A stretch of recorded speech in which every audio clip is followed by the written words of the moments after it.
Hi friends, आज बनाबो आमी गोविंदभोग चालेर पायेस।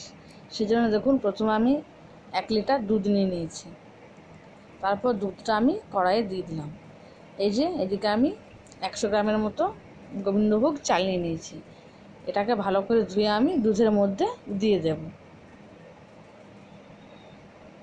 আপনারা কে কে বানিয়েছেন আমাকে অবশ্যই জানাবেন। ভিডিওটি ভালো লাগলে লাইক, কমেন্ট, শেয়ার আর সাবস্ক্রাইব করে দেবেন।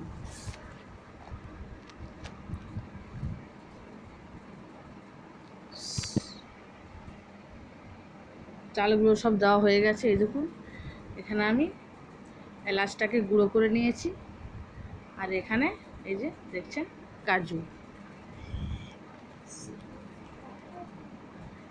এলাচটা গুঁড়ো করে দিলে তাহলে আরও ভালো লাগবে। এই যে এরপর ভালো করে আমি চালটা দুধের সাথে নেড়ে নিচ্ছি। দেখুন পায়েসটা প্রায় হয়ে এসেছে, সেদ্ধ হয়ে গেছে, দুধটাও বেশ ঘন ঘন হয়ে এসছে।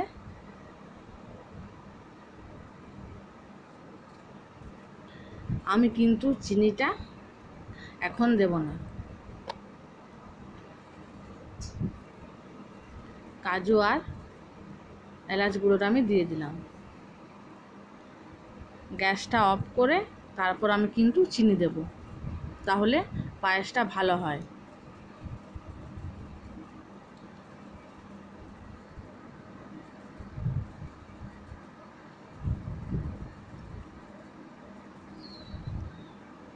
আমি গ্যাসটা অফ করে দিয়েছি। এরপর আমি চিনি দিয়ে দিলাম।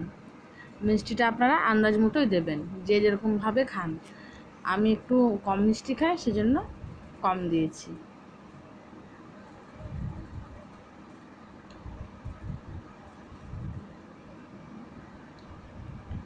এরপর ভালো করে আমি মিক্স করে নেব।